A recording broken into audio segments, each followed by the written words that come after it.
Welcome to everyone logged in from the Peel District School Board. This event is for all members from kindergarten to grade 12. Thank you for being here this morning. My name is Nisha Dhaliwal, and I am so grateful to be one of the moderators with Arshdeep and Tina for our virtual author visits in honor of Sikh Heritage Month. We'd like to begin with our land acknowledgement from Arshdeep.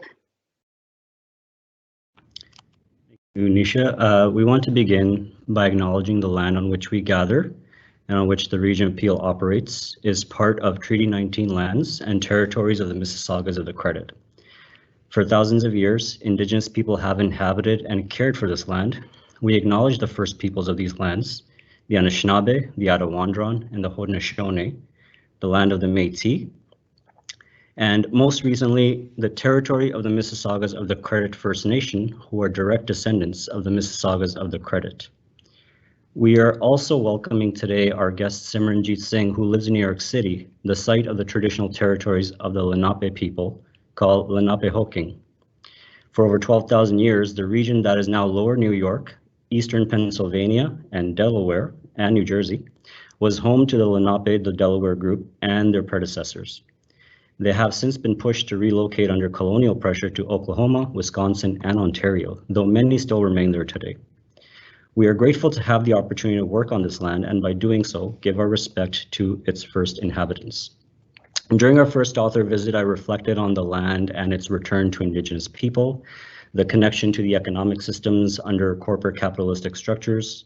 During our previous author visit, I reflected on the role of water for our hygiene during the pandemic.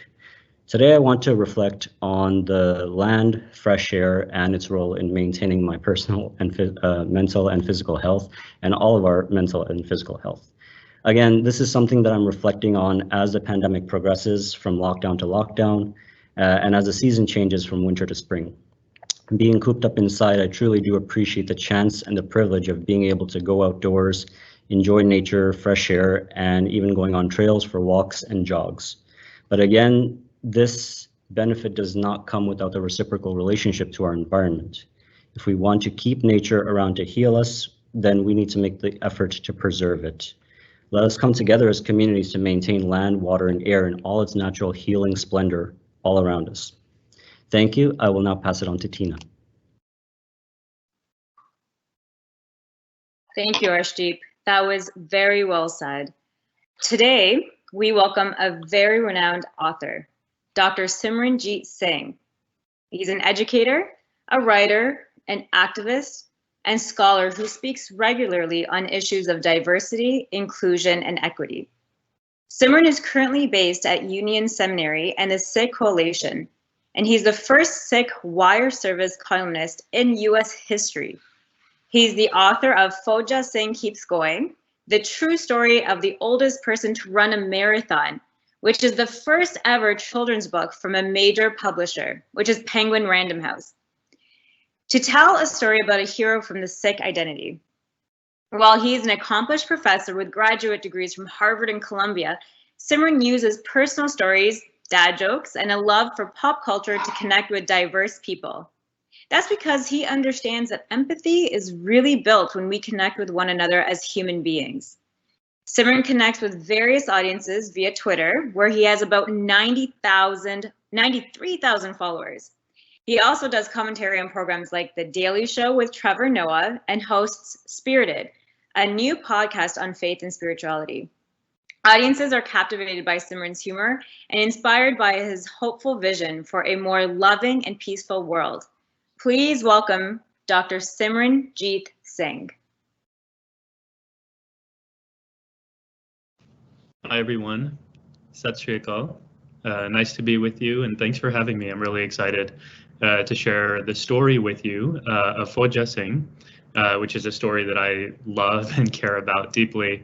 But before I even read the story, I just want to talk to you for a moment about why I decided to write this story.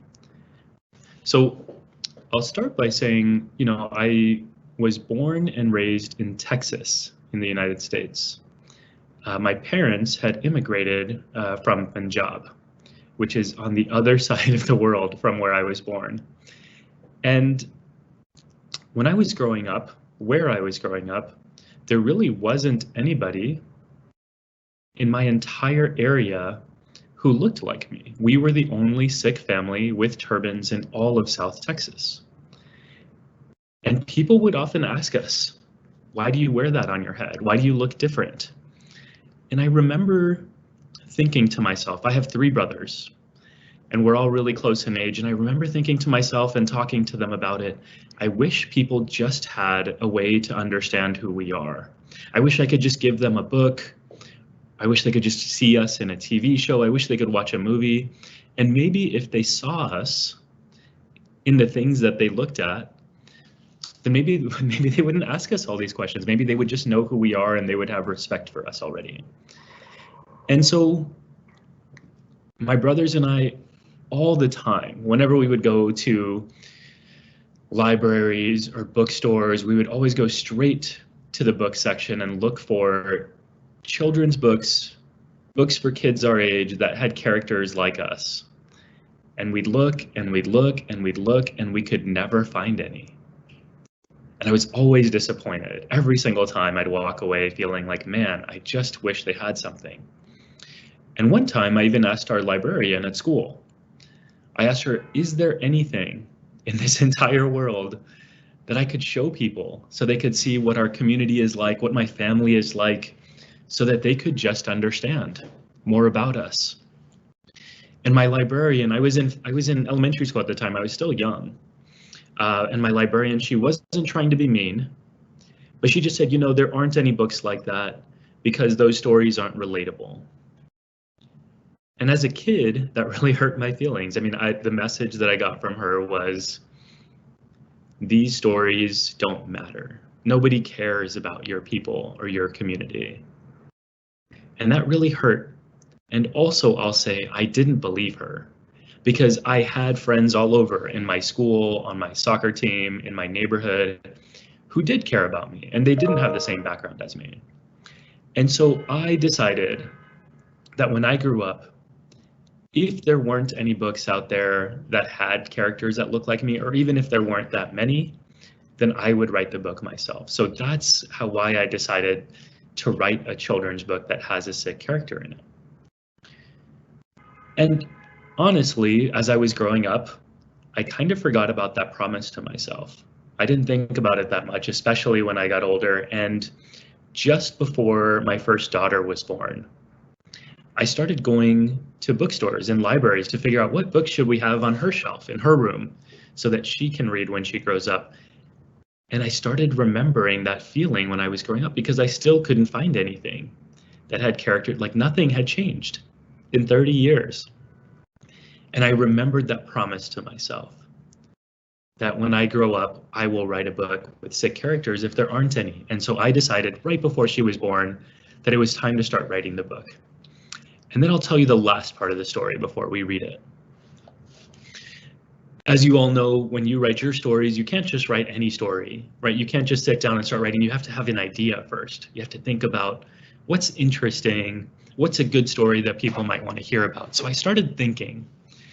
When I remembered my promise, I was thinking and trying to come up with a good idea. And a few weeks later, while I was still thinking, one of my favorite runners in the whole world came to New York City where I lived. He was coming as a celebrity guest for a race. And my daughter was 6 weeks old at the time, so she was a baby. And I took her to meet him. And we sat for about 2 hours talking. And I asked him all about his life. It was so interesting. I didn't even know all the information he was sharing with me about his life. It was really, really cool. And I kept learning from him all the time, everything he was saying. It felt like I was just learning so much. And I remember wishing he was holding my baby girl in his arms while we were talking. And I just remember wishing that she could absorb everything he was saying as his wisdom.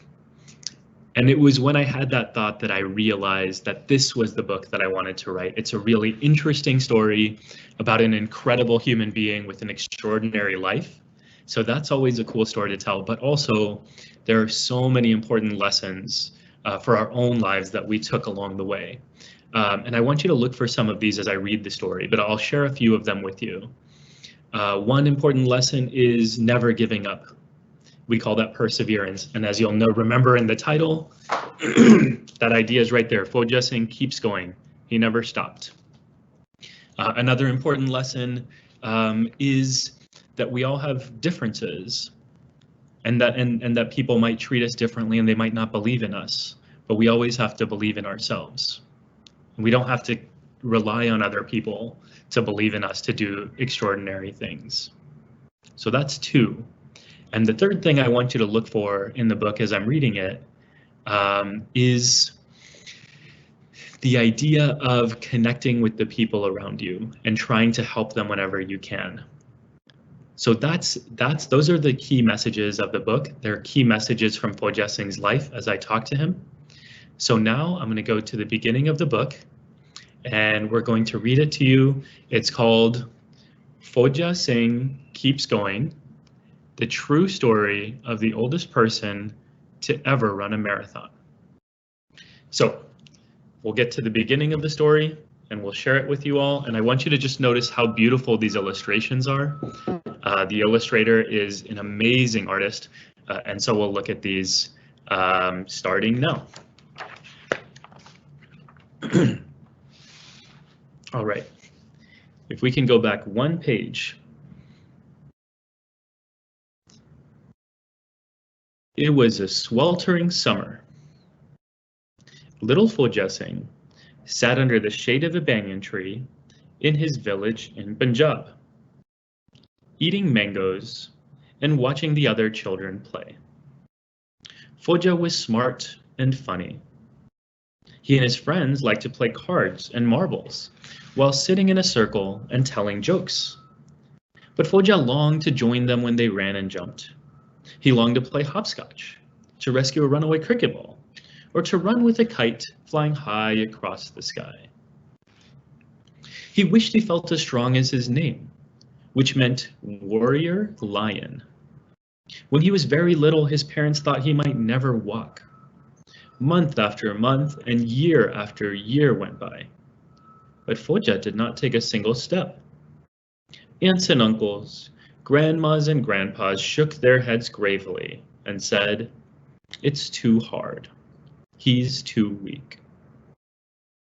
But Fauja did not listen, and Fauja did not stop.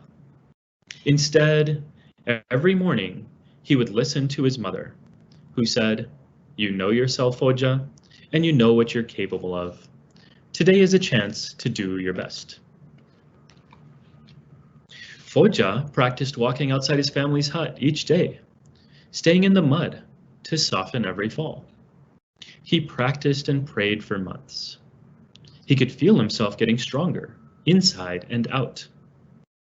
Then, a few days after Fauja's 5th birthday, a wonderful thing happened. He took one step, and another, then another, and another, and another. Fauja Singh was finally walking.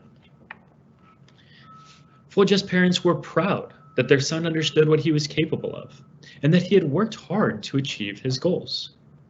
They were thrilled Fauja could walk, because they knew it would make his life easier. His parents were so happy, they shared prayers of thanks and distributed prasad to the entire village. Once Fauja began to walk, his legs needed strengthening. He practiced walking around the banyan tree every day. Some bullies thought his legs looked like sticks, and they teased Fauja by calling him Danda. But Fauja did not listen, and Fauja did not stop. Though his legs were weak, Fauja's spirit was strong.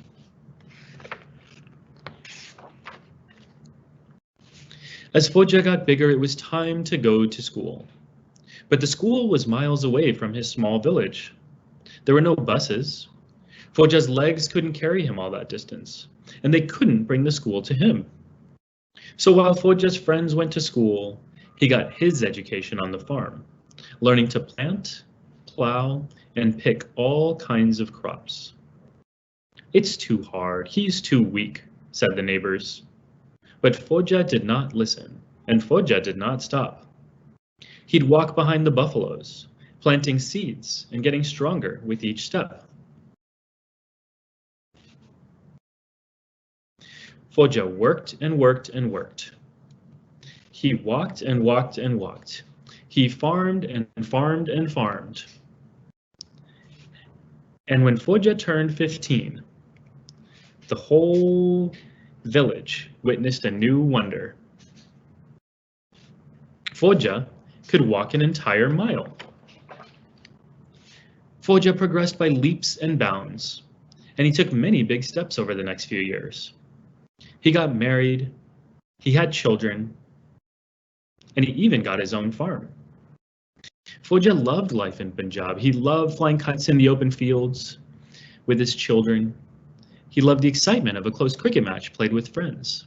And he loved the joy that filled the village during the harvest festival of Vaisakhi. He taught his children how to farm, just like his father had taught him. And every morning he would tell his children, "You know yourselves and what you're capable of. Today is a chance to do your best." He cherished every step in his life's journey. As time passed, Fauja's children grew up and moved to places far away. Fauja, who was usually lively and energetic, grew sad and lonely, especially after his wife died. He missed his family and wanted to be with them. But to leave his village at the age of 81, to go live on the other side of the world, could Fauja do it? His friends were worried. "You're too old, Fauja," they said. "It's too hard for you to move away." But Fauja didn't listen, and Fauja didn't stop. He knew it was time for him to take a step in a new direction. One day, Fauja got on an airplane for the first time and went to live with his family in England. It was cold in England, and almost everyone only spoke English. Fauja was used to having many friends, but here he felt like a stranger. His family was busy with school and work. Fauja found himself with nowhere to go and nothing to do. Fauja passed his days in the living room, staring at the television. He had never been so miserable. As he was flipping channels one day, he saw something new. A whole lot of people were running around town. Was it a fire? An accident? No, Fauja realized, they were running just to run, and they all had big smiles on their faces. Fauja knew at once that he had to try this. He put on his shoes, then walked out the door. He took one step, and another, then another, and another, and another. Fauja Singh was running. The wind flowed through his beard, and for the first time in a long while, a smile appeared on his face. After that day, there was no stopping Fauja. He began by running a little bit every morning. As he got stronger, he ran faster and longer. And when he felt especially strong, he would even run again in the evenings before eating dal and roti with his family. In England, it was common to see people running for fun, but not many of them looked like Fauja Singh. Some people would stare and some would laugh, but Fauja did not let that bother him. He ran and ran through the streets and parks of England, getting better and better each day. He ran races and he ran for fun. He ran with his friends and he ran alone, always with a smile on his face. Fauja loved running. He liked the new friends he made. He enjoyed exploring the new country he now called home. And he loved how being outdoors reminded him of his childhood, of playing hopscotch and flying kites in the fields. It had been a long time since he felt this happy. More than anything, Fauja loved the challenge. He had always enjoyed pushing his limits, whether it was learning to walk, doing farm work, or moving to a new country. Now he was ready for his next challenge. He started training with a coach, Harminder Singh, who had run many marathons and trained others to run marathons too. There was no looking back after that. Harminder and Fauja ran together many times a week, and after months of hard work, 89-year-old Fauja Singh became one of the oldest people to ever complete the 26.2-mile London Marathon. Fauja ran the London Marathon 5 more times after that, getting faster each year and setting new records each time. By this point, Fauja was famous, and as people in England followed this man, with a beard, turban, and disarming smile running great distances, they began to learn more about his Sikh background. Around this time, Fauja learned that some people in the United States were attacking Sikhs for how they looked. Fauja knew this was wrong, and he wanted to help, but he wasn't sure how to share his message. He couldn't read, he couldn't write, he couldn't speak English, but he could run, and at once, Fauja knew what he had to do. He decided to run the world's biggest marathon in New York City. By now, Fauja was 93 years old. Could he still run 26.2 miles? Many news reporters didn't think so. But Fauja did not listen, and Fauja did not stop. Every day he practiced with his coach. Every night he dreamed about running, and every morning he reminded himself of his mother's words. You know yourself, Fauja, and you know what you're capable of. Today is a chance to do your best. The big race finally came on a chilly November day in 2003. Fauja Singh stood at the start line. He felt ready, knowing he had prepared as well as he could. He stretched in anticipation and recited a prayer, envisioning what it would feel like to cross the finish line. Just then, someone shouted racist and hateful words at him. Other people joined in. Fauja brushed it off. He knew he had a strong spirit.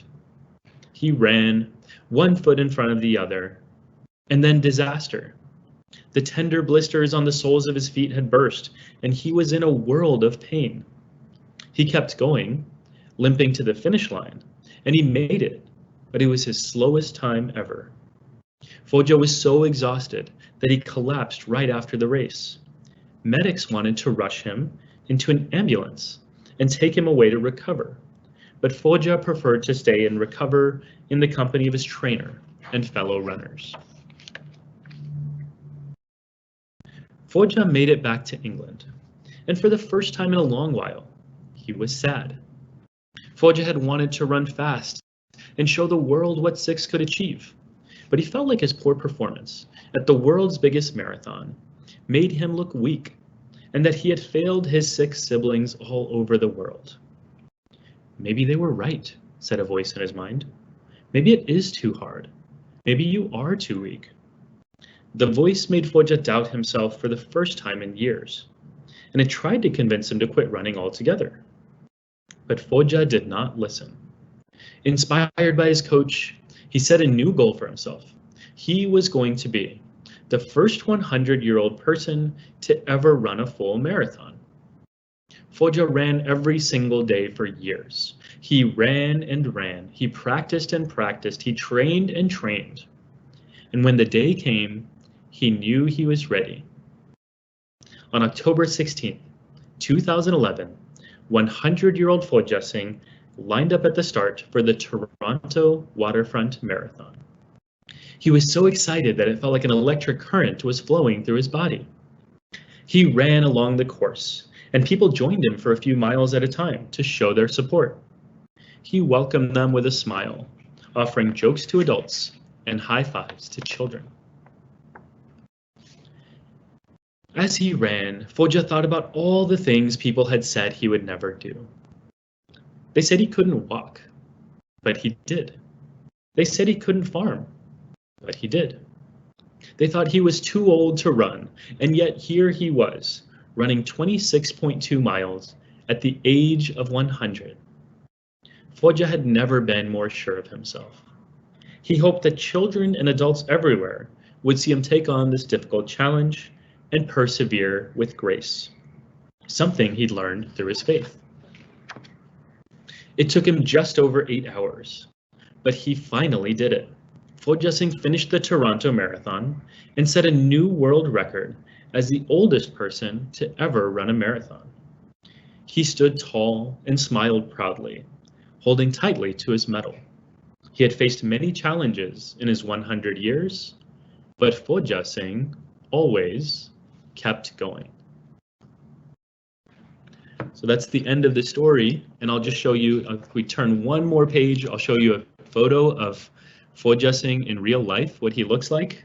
And there's also some information about all the records that he set, as well as some more information about his life and how he got to run so many marathons. So thank you all for listening to the story, and now I'm happy to talk about it.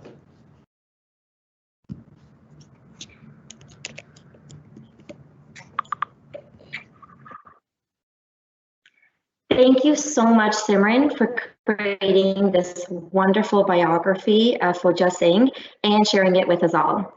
We have some questions we would like to ask you so we can make meaningful connections with the book and to gain a deeper understanding of your identity as an author in the Sikh community. The first question is, it states in the book that Fauja Singh, what does your name mean? How do you pronounce it, and how does your name make you feel? Oh, great question. So Fauja Singh, as you said, his name means warrior lion, and you all might notice that Fauja Singh and me have the same last name. And that's because in our culture, in our tradition, everyone has that last name, Singh, as a way of showing equality, that we're all part of the same family. And women have the same last name, Kaur, K-A-U-R, and that's part of the same thing. So I'll say Singh is the part of Fauja Singh's name that means lion. So that's my last name too. So my last name is Lion. Simran means to remember. And in our tradition, the most important thing you can do every day is try and remember God. So my name means remembrance, so that the idea is hopefully I never forget. And Jeet means victory, to win. So my name altogether, there are different ways you can combine it together, but Simran means remembrance, Jeet means victory, and the last one is lion. And so what it means to me, I think more than anything else, is the importance of, one, always remembering, two, to always be thinking about how to do the right thing. That's because that's what winning means to me, based on my beliefs. To have victory means to be doing the right thing always and to be happy. And Singh means lion, to be strong and to feel royal and to remember that we're all part of one family. That's beautiful. Thank you for sharing that with us. Our second question is, from generation to generation in his family, Fauja believes in the power of positive affirmations. And I quote, "You know yourself and you are capable of. Today is a chance to do you believe in the power of positive affirmations? And if so, what are yours?" I do. I do believe in the power of positive affirmations, and part of that comes from what we in our tradition called Chardi Kala. So that's a phrase that we use often. It comes up every day in our prayers when we say them aloud together. Some of you who come from Punjabi or Sikh backgrounds might recognize this phrase as I say it. Nanak naam chardi kala tere bane sarbat da pala. So that's an affirmation that I use all the time. It's such an important reminder, and I'll tell you all what it means. It says Nanak, so that's the name of one of our teachers, our gurus. By the Naam, by the connecting with the divine, we can always be happy. We can always find optimism. That's the positive spirit. And also, by God's will, may everyone in the whole world be happy and uplifted. So what it reminds me is that if I stay connected and remember God, then I can always be happy. And also I should work to make sure that everyone else in the world is always happy as well.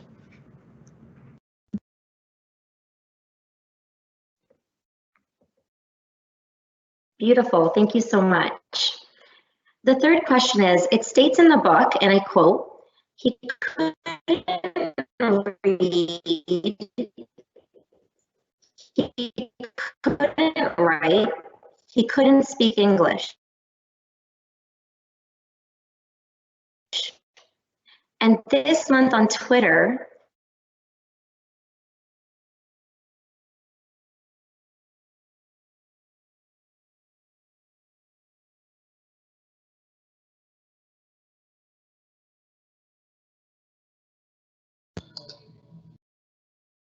it states in the book he couldn't read, he couldn't write, he couldn't speak English.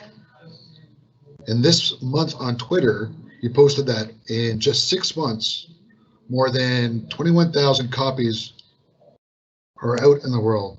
The Japanese version of the last month.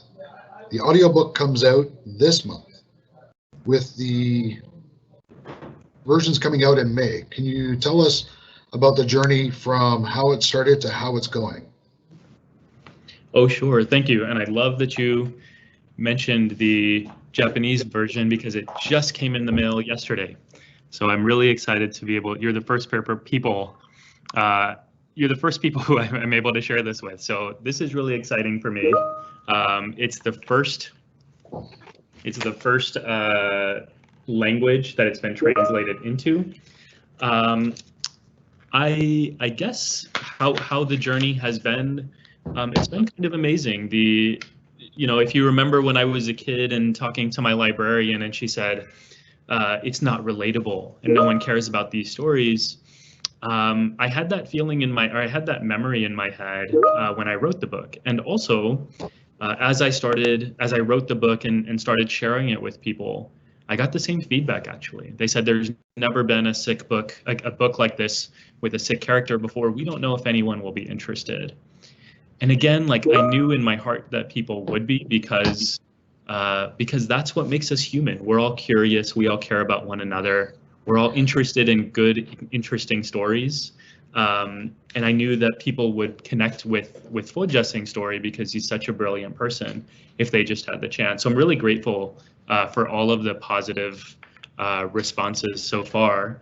And most important to me is that kids are enjoying the book. They like it.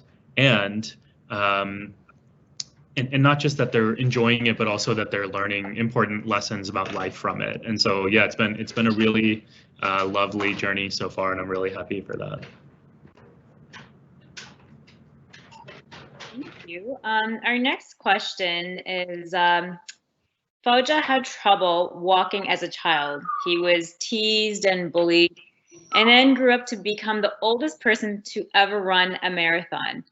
This is so empowering to marginalized communities with disabilities. And now our board, the Peel Board, has talked about disabilities through Wellness Wednesdays. To extend this learning, what is your insight on how we, as a society, can eradicate the stigma of disabilities? Yeah, thank you. I love that question. And actually, I will be honest here and say this is probably the part of his story that I learned the most from. And like I said at the beginning, there's so many things for all of us to learn, especially when we meet people with different kinds of differences, different kinds of life experiences than we have. And so for you, as you're watching, you might have never met somebody with a turban before, or you might not spend much time with people who are older, or maybe you've never really thought about people who have disabilities. And so part of my goal here and part of my own learning has been connecting with somebody who has that experience of disability and learning. I mean, I think what I learned more than anything is that all of our bodies are different.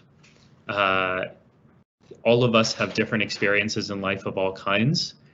That doesn't make us any less human, and it doesn't make us any less important in this world, as if we are less valuable. And that's something that I really learned through meeting Fauja Singh. I've met him a few times now, and I'll give you a really simple example. Before I met him, I had a bias in my head that people who are illiterate, people who don't know how to read or write, are not as smart as people who are. And I'd never really thought about that before until I met him, and all of a sudden I was meeting one of my heroes who is incredibly smart and has so much wisdom to offer us, but he doesn't read or write. And so it really challenged me to rethink how I understood who he was. And I think that's a really important lesson for me and for all of us, that if we can start meeting people with different life experiences and seeing how we view them might be wrong, right? I was wrong to think that people who know how to read and write are smarter or better. We do the same thing with people who have disabilities. And so when we start meeting them, when we start learning about their stories, and we really understand their life experiences are not better or worse, they're just different, that'll help us start erasing some of the stigmas.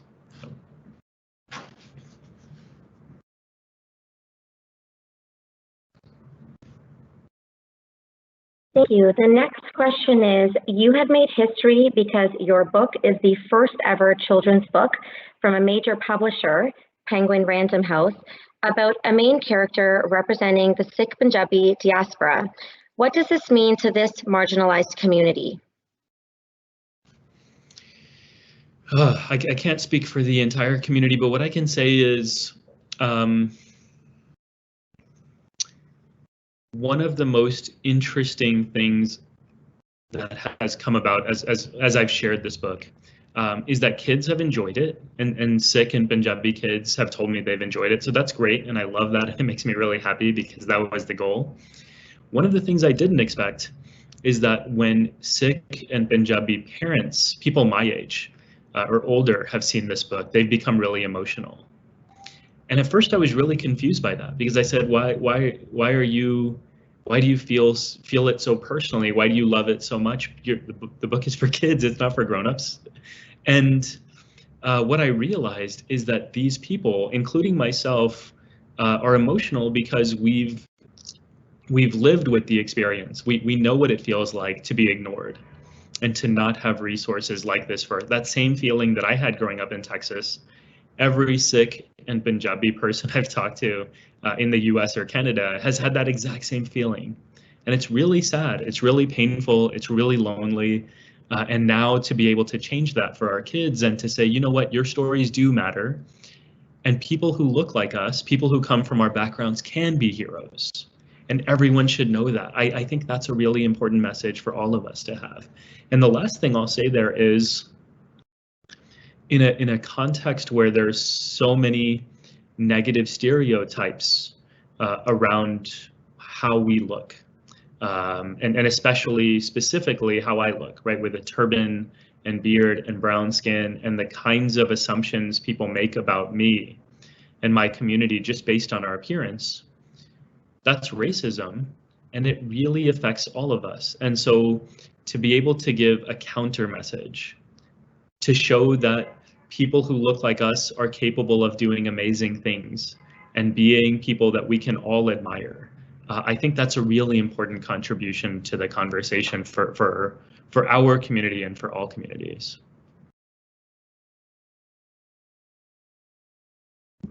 Thank you so much for that. We noticed the illustrator of your book, Baljinder Kaur, uses a form of mixed media to illustrate the story, which is a mix of real images and her hand-drawn images. Why was mixed media chosen for the illustrations? Okay, first I have to tell you about the illustrator because I love her and I'm so excited that she did the book. So this is a picture of her. Her name is Baljinder Kaur. You'll notice that she also wears a turban. You might notice her last name, Kaur, is the last name for Sikh women that I mentioned before. She is an artist who is Punjabi Sikh by background but lives in England. And so I thought she would be great because she could represent Fauja Singh's life authentically from Punjab and also his life in England, where he's been living the last 30 years.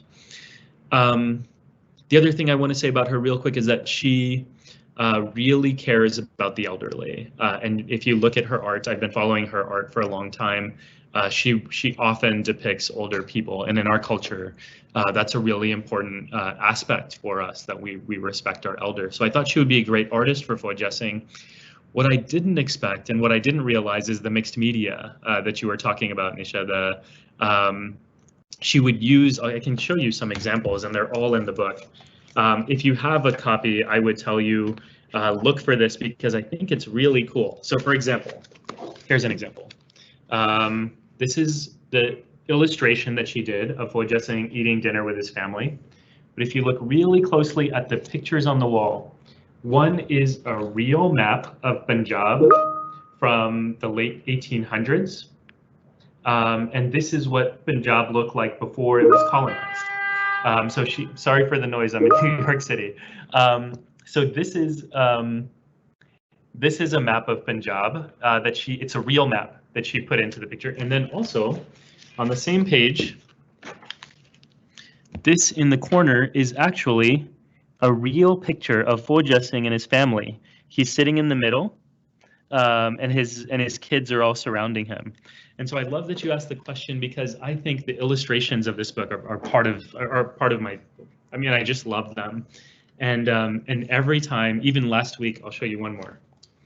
Last week I was flipping through the book's pages, and I noticed something I'd never noticed before. On this page, as Fauja Singh is feeling sad and missing his family, he's looking at a photo album, and it actually has a real life picture here of his family, if I can show that to you. And then the other two are actually illustrations from earlier in the book of Fauja Singh with his family from their childhood. So she's using her own illustrations as memories from Fauja Singh's life. So I just really cool, really creative. I don't know many artists that do that, and so I really love how she pulled it all together. Yes, when I was reading it to my children, it resonated most with my eldest son, and he turned it into this fun, exciting, like almost a hunt every time we turned the page to look for that form of the real images in the pictures. So that was really exciting as you were reading your book as a family. Thank you for speaking about that. So I noticed in another book, and it's called The Many Colors of Harpreet Singh by Supriya Keller, that you have a note featured in there about Sikhism and the meaning of a turban. And it's right at the end here. Just share that with you. I'm trying to figure it out with the camera. I wanted to ask, since you're visiting us today virtually, if you could share that message with your audience today. Sure, thank you. I will say a couple of things. One, I love that book. It's such a good story. It's called The Many Colors of Harpreet Singh, in case you're looking for it. It's a beautiful story. And Supriya is actually one of the people who helped me write the Fauja Singh book, because she is a really good author, and she reached out to me to ask her to write the note at the back of her book. And then that's when I started talking to her about, hey, I have a children's book that I want your help with. And so we've become really good friends. The note in the back of that book is, the story of Harpreet Singh, just very briefly, is a story about a boy whose family moves, and he uses the colors of his turbans as a way to express his feelings. And so he was really happy until his family moved across the country. He didn't really have friends, and he was feeling lonely, and he wouldn't really wear bright colors anymore until he started making friends. And then he started wearing his turbans. And I think it's a beautiful way to talk a little bit about, Sikh culture and experiences, and open up a door into conversations around Sikh identity and turbans. And so at the back of the book, I just wrote a little note. I'm a scholar of Sikhism, and so just talking about the history of Sikhism and the meaning of turbans. And I just want to say two things here real quick. One is, you'll remember from the beginning of the conversation that Sikhs really believe in equality. We believe that everyone is equal, no matter your background, no matter your race, no matter your religion, no matter your languages, everyone is equal. And one of the things that our gurus taught us was that we always have to stand up for justice for everyone to make sure that they have equal rights too. And so the turban, two things that are really interesting about the turban. First, back when the gurus lived about 500 years ago, only the kings got to wear turbans, only royalty. And the gurus said, actually, everyone is royal. We're all equal. We're all queens and kings. And so everyone can wear a turban. So it was a really interesting way to say, it's not just that we're rejecting that people are better than others, we're also going to empower you and say we are all kings and queens and we should see ourselves that way. So I love that. And the other thing that I wrote about in this note in the book is that within the Sikh community, we believe that by wearing our turbans proudly, we can identify ourselves to the public. People know who we are, and that holds us accountable to our ideals. So people can come to me on the street if they have a problem and say, hey, someone's being mean to me. I know that you're a Sikh and you believe in equality and helping people who are dealing with injustice or who are being treated unfairly. Could you come help me? And so it's a signifier to the rest of the world. At least this is how I think about it. It's a signifier to the rest of the world that I believe in the teachings of Sikhism, and they can trust me to follow through on those beliefs. That's beautiful. Thank you so much. And before we open up the live Q&A, I just wanted to share this book on screen as we make a special announcement about the book. In addition to this virtual author visit, Simran connected me with his publisher, Penguin Random House, who has arranged to donate 259 copies of his book to the Peel District School Board in order to ensure that every single school will have their very own copy of Fauja Singh Keeps Going. So following this event, this live event, we will make it accessible for Peel students to get this book in their hands. The delivery of 259 books is being shipped to the Workplace Equity Office and will be ready for distribution to every single Peel school from kindergarten to grade 12, once COVID regulations allow us to do so safely. So please look out for a copy of this book in your school library.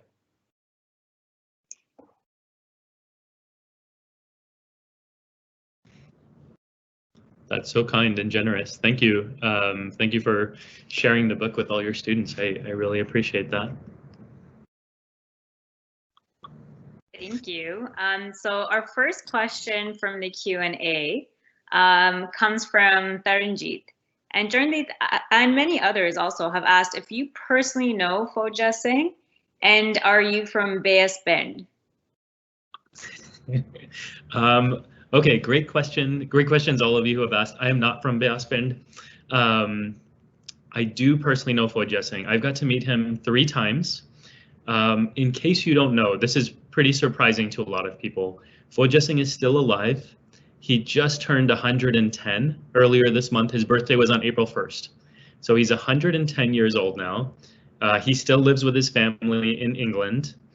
He doesn't run anymore, but he walks every day. He does lots of walking. He's actually right now in India visiting his family there, but he's still exercising and keeping well. And I'll say just one more thing about meeting Fauja Singh. One of the coolest things about him, there are lots of cool things about him, but one of the coolest things is it's not often that you meet one of your heroes in real life and they turn out to be even better than you thought they were. But he was better than I thought he was the first time I met him. The first time I met him, I think he was 104 years old. And he was really kind, really energetic, really funny. He loves telling jokes. And I think that's part of his secret to living such a long and great life. He's really old, but he actually kind of acts like a kid. He likes joking and playing around, and he's always laughing. So that's one of my favorite things about him. Thank you, Jeet. Another question that we have from this time from a student named Rajveer. What can you say about what you have in store for us next in terms of writing? Will there potentially be a movie about Fauja Singh, or are there other Sikh athletes such as Milkha Singh that you might write about down the line? Great questions, Rajveer. Well, let me answer your question about Fauja Singh. Yes, we are hoping to turn it into a movie. We're working on it right now. That's kind of a secret, so don't tell anyone. But that's one of the goals, and we're working really hard on it. The second question was about what else am I writing?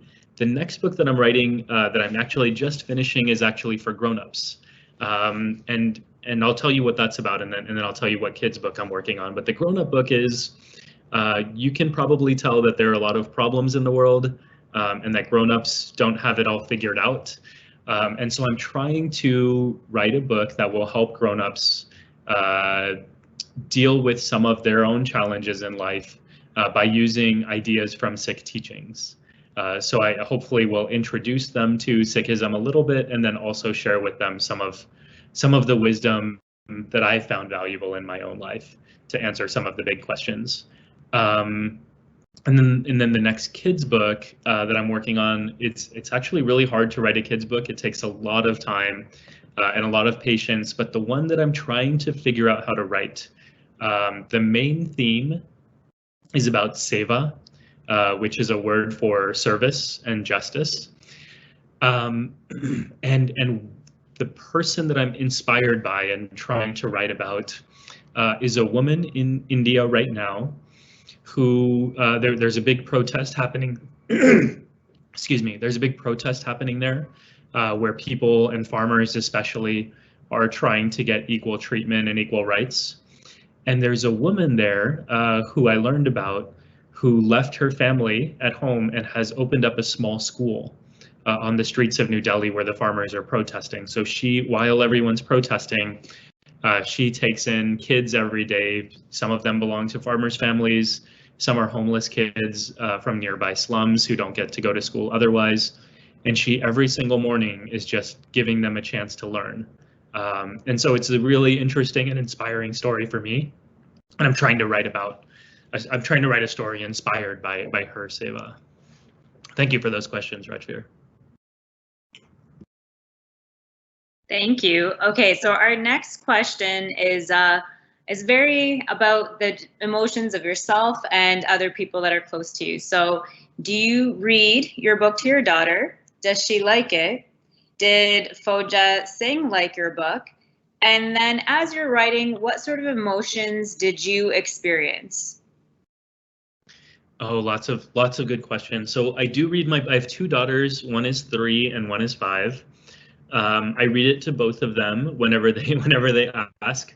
And they really enjoy it. I think the younger one loves seeing the illustrations more. The older one likes hearing the story more. Both of them like to pretend to be Fauja Singh now.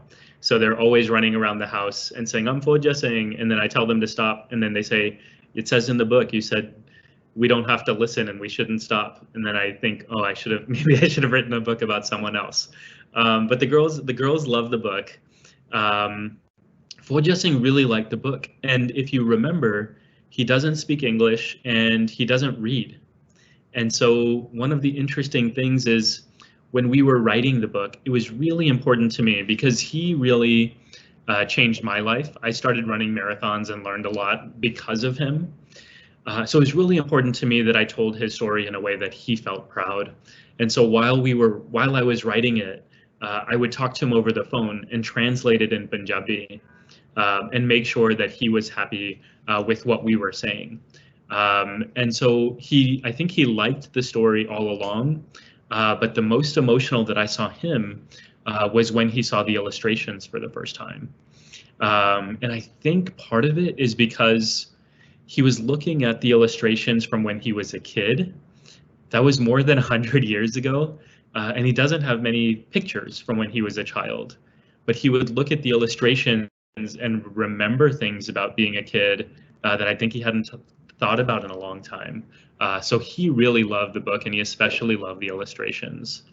And then the last question about how I felt writing the book, I would say probably the best word is inspired. I think the thing that really inspires me about Fauja Singh is that he had all sorts of challenges in his life, many of which you see in this book, some that I don't even talk about in the book. But the fact that he always found a way to keep going, even when he felt like quitting. There were many times, and you saw this in the book, there were many times where he really, really thought about quitting. but he, at the end of it, would always decide, I'm going to keep going, and he would always be happy because of that decision. And so as I was writing the book, and writing a book is hard, and there were times when I was writing, when I thought about quitting, I would think about his story and say, I cannot give up. He wouldn't give up. And so that's been a really helpful lesson and a really important feeling for me as I've learned from Fauja Singh's story. Thank you. Thank you so much.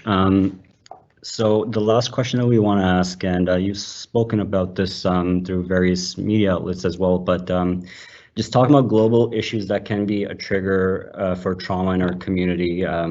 In the Peel board, we believe in creating safe spaces to talk about global issues and how they can affect us so that we can support each other in healing and recovery. And in response to the recent Indianapolis FedEx incident, what consolation can you offer our Sikh community members who are feeling the impact caused by the trauma of this tragedy? Yeah, thank you for asking about that. You know, it's really sad. It's a week now since the shootings in Indianapolis happened, and one of the things we've learned over the last week is it seems quite clear. I actually just had an article that I published today about this. It seems very clear that the shooter was intending to target Sikhs, and that's a really scary thing for people to realize, that sometimes hatred and violence is not just random. Sometimes people are mean to one another and try to hurt one another intentionally. And so I would say for the Sikh students who are listening today, one of the things that really helps me is remembering history. And if we look at history, we learn that our community and other communities, even in moments when they felt targeted, even when people have been unkind to them and tried to hurt them, we've always pulled through. We've always turned out okay. And part of the reason that we do that, and we see this in Fauja Singh's story too, is you can't let the people around you define whether or not you're going to be happy in life and whether or not you're going to keep going. There will always be people out there who don't believe in you, who may try to hurt you, who don't like you, and that's okay, right? It's hard to know that. We wish the world wasn't like that, but that's something that happens. And so once you begin to accept that, and learn that your true happiness comes from inside of you. You don't need other people to tell you that you're a great person. You don't need other people to tell you that you're a valuable person. You just have to know that you are. And when you know that in your heart, then you can every single day show up and be proud and be happy and really make the world a better place. So that's something I've been thinking about a lot this past week. It's something we learned from Fauja Singh's example as well, and hopefully it brings some solace and some consolation in difficult times. Thank you so much for addressing that. And we really want to just express our appreciation for your visit today. Our staff and students are so privileged to hear a live reading of your book and about what you have achieved as a role model and advocate in our Sikh community. We will also be sharing a recording of this session for Peel members to access for viewing afterwards. We are so blessed and grateful for the generous donation to have your book accessible in every Peel school. Thank you to Penguin Random House for making this happen. We look forward to seeing your book in our school libraries. I would also like to thank my co-moderators, Tina and Arshdeep, as well as our support crew from LTSS, Greg and Tito. Thank you everyone for joining us today, and that concludes our live event. Bye. Bye everyone, thank you.